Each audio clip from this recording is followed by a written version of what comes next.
Bonjour, merci pour la vidéo que vous nous avez envoyée. Merci parce que du coup on a réussi à trouver une formule pour le cas général. Sans vous on n'aurait peut-être pas trouvé. Merci aussi du coup pour la démonstration, même si on a trouvé qu'elle était un peu complexe. Et donc du coup on a essayé de la réexpliquer à notre manière. Zachary va maintenant vous expliquer la démonstration.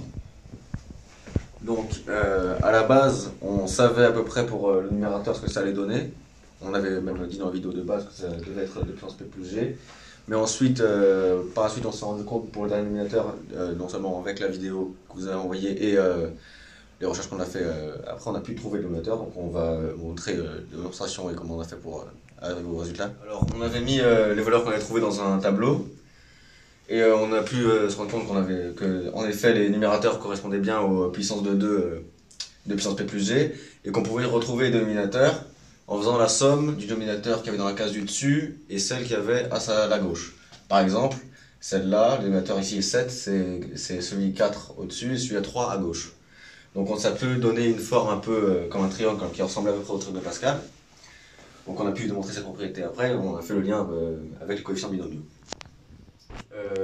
On a mis une notation pour le dénominateur pour essayer de prouver ce qu'on a dit tout à l'heure, c'est-à-dire que le dénominateur était égal aux cases adjacentes en haut et à gauche.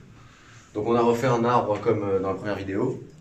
Donc pour retrouver nos deux formules de gain, on a reposé l'équation des deux formules de gain différentes, ce qui nous a permis de trouver une mise, qu'on a ensuite réinjecté dans une des deux formules, et ça nous a permis de prouver la récurrence qu'on cherchait à prouver, c'est-à-dire que les dénominateurs est bien la somme de celui pour un P-1 et pour G-1. Si on prend le cas pour P égale G égale 2, en utilisant votre formule, on peut calculer le dénominateur, soit 2 puissance 2 plus 2, moins la somme de K égale à 0 à 2 moins 1 de K parmi 2 plus 2.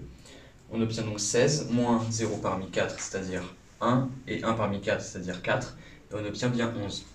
Si on revient sur notre triangle, la différence entre ces termes correspond bien à la différence qu'on a trouvée.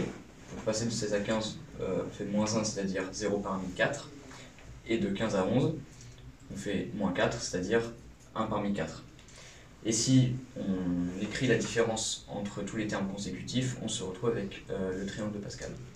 Je vais maintenant passer la parole à Paul qui va conclure sur notre problème. Donc merci Giovanni pour cette explication. Je vais maintenant conclure. Il y a quelques parties du problème qu'on n'a pas pu étudier. Tout d'abord, on n'a pas parlé de n s'il était entier. On n'a pas non plus eu le temps de trop regarder votre algorithme, même si on a compris qu'il permettait par récursivité de trouver grâce au coefficient. Merci beaucoup, ce fut un plaisir d'échanger avec vous et à la prochaine.